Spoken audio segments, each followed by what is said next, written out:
हाय दोस्तों, welcome to the total strategy. मैं हूं आपका दोस्त विशाल अग्रवाल। दोस्तों, आज के टेक्निकल फंडामेंटल के शेयर रिव्यू में हम देखने वाले हैं आईटीडीएम सीमेंटेशन के ऊपर। तो आइए स्टार्ट करते हैं। दोस्तों, एक ब्रीफ जान लेते हैं कंपनी की हिस्ट्री और कितनी साल से ये कंपनी है, तो ये भी एक आइडिया आ जाएगा। तो दोस्तों, 1931 से 1978 में the cementation company limited UK operated थी, जो 1978 में the branch office was converted into India subsidiary named as India Company Limited। उसके बाद 1994 में cement India company rename as Trafalgar house construction and reflect to relationship with its parent. उसके बाद 1968-98 में अलग अलग कंपनीज ने इसको एक्वायर्ड किया है एंड लास्ट टू लास्ट करते करते 2004-2005 में आईटीडी ने एक्वायर किया है कैंसा ईवी in second as a and change named as the ITD cementation India. तो ओवरऑल आप जो बताने का कारण ये था कि 1931 से लेकर इसकी जर्नी 2004-5 तक किस तरह से रही और कंपनी स्टेबलाइज के हिसाब से अभी कैसी चल। तो दोस्तों, ओवरऑल हमें तो पता चल गया है कि ये इंजीनियरिंग और कंस्ट्रक्शन में है। तो कंपनी बेसिकली तीन बिजनेस में डिविजन्स में ऑपरेट करती है। एक है bridge and industries division, second है मरीन डिवीजन एंड थर्ड है स्पेशलिस्ट इंजीनियरिंग डिवीजन। तो आइए इसके हम एक डिटेल प्रोडक्ट्स में हम जान लेंगे। तो मरीन स्ट्रक्चर्स कंस्ट्रक्शंस में है, तो क्या क्या इसके अंदर जो डील करता है, जो इसके अंदर आते हैं। Then highway bridges and flyers के अंदर कंस्ट्रक्शन में है। उसके बाद टनल्स है, जैसे दिल्ली का एक बड़ा टनल बनाया हुआ है। फिर फाउंडेशन एंड स्पेशलिस्ट इंजीनियरिंग है। तो अगर आप ये इमेज को देखोगे तो ये सबरमती जो रिवर के इधर जो बनाए हैं, इनके ही कंपनीज ने इन्वॉल्वमेंट कंपनीज ने ही किया हुआ है। तो अलग अलग वेराइटीज, तो इसको स्पेशलिस्ट इंजीनियरिंग के लिए भी काफी माना जाता है। फिर एयरपोर्ट कंस्ट्रक्शन हो गया, इंडस्ट्रियल स्ट्रक्चर एंड बिल्डिंग है, mass rapid transport system like a metro, box pushing, tube heading and micro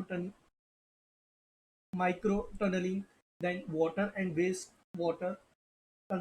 तो ये इतने सारे कंस्ट्रक्शंस में मोस्टली जो काफी बड़े कंस्ट्रक्शंस है, कोई छोटे कंस्ट्रक्शंस नहीं है, तो उसमें डील करता है।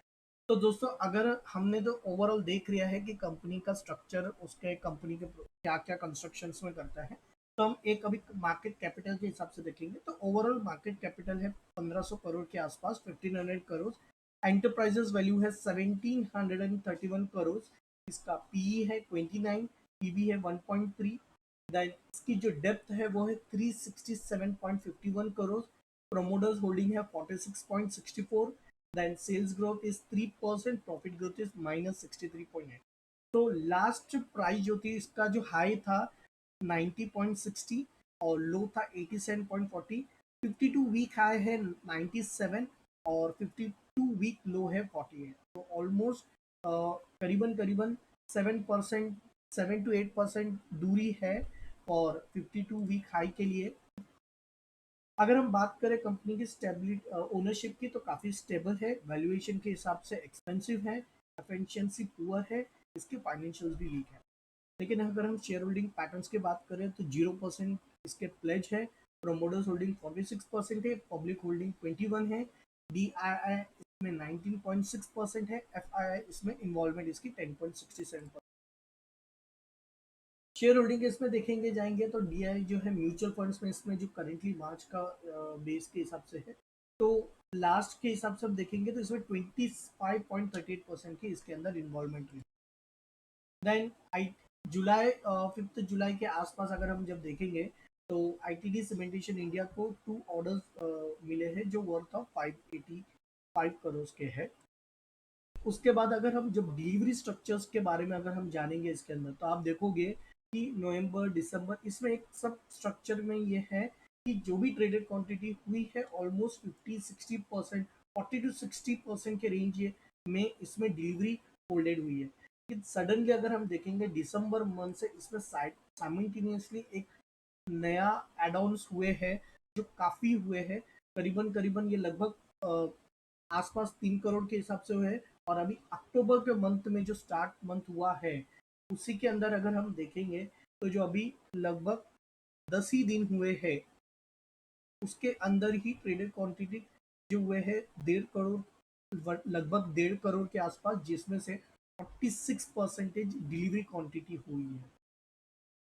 तो दोस्तों अगर जब हम मंथली, अभी हमारे जो टेक्निकल के इसमें आ जाते हैं, तो जब हम बात करते हैं मंथली टाइम फ्रेम में, तो दोस्तों अगर हम देखेंगे एक चैनल फॉर्मेशन में है जिससे ब्रेकआउट दिया है पहले ही, और इसके अंदर मोमेंटम आई है। तो यहाँ से बॉटम से जो मोमेंटम ब्रेकआउट होने के बाद मोमेंटम आई है, अब इसका एक एक्सपेक्टेड है कि अगर हम लॉन्ग टर्म के हिसाब से बात करें तो इसके अंदर पहला एक शॉर्ट टर्म बेस के लिए मोमेंटम आ सकती है, या मिड टर्म के इसके बात कर सकते हैं।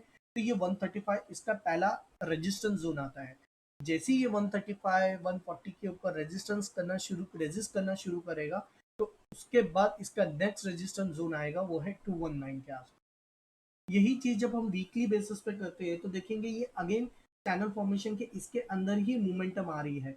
तो पहली चीज एक ये है कि ये सपोर्ट से इससे जो सस्टेन किया है और दोबारा ये जो ऊपर जा रहा है, तो मैंने दोस्तों ये ऑलरेडी मैं आपको बता दूं कि ये पर्टिकुलर स्टॉक मैंने 83 84 के रेंज से बाई करके रखा हुआ है, जो अभी के हिसाब से 6% एक अप है।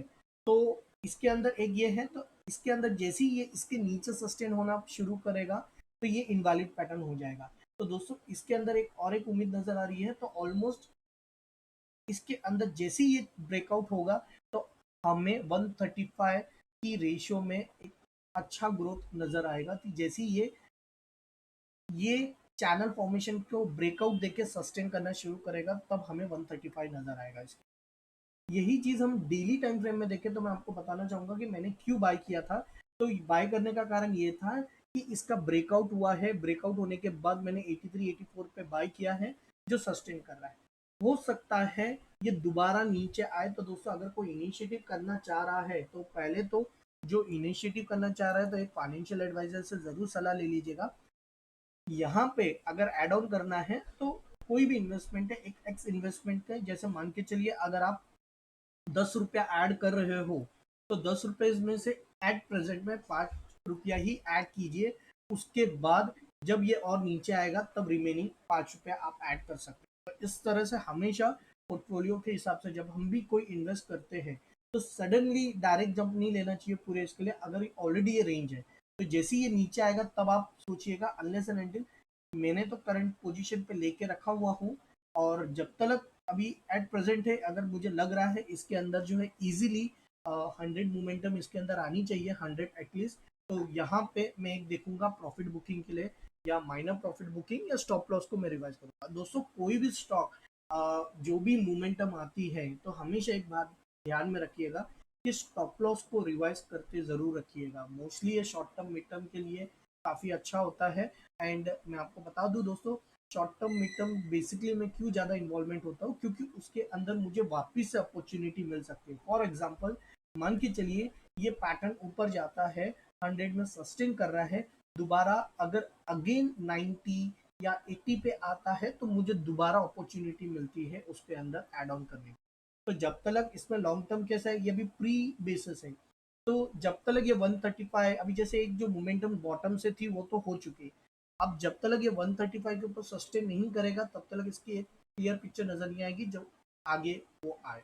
तो दोस्तों ये थी मोस्टली हमारी overall stock analysis on ITD cementation India limited के ऊपर। दोस्तों आई होप अगर आपको मेरा वीडियो पसंद आया है तो लाइक कीजिए, सब्सक्राइब कीजिए और बेल नोटिफिकेशन को क्लिक कीजिए ताकि आपको लेटेस्ट अपडेट्स मिलता रहे। तो best of luck, happy trading day.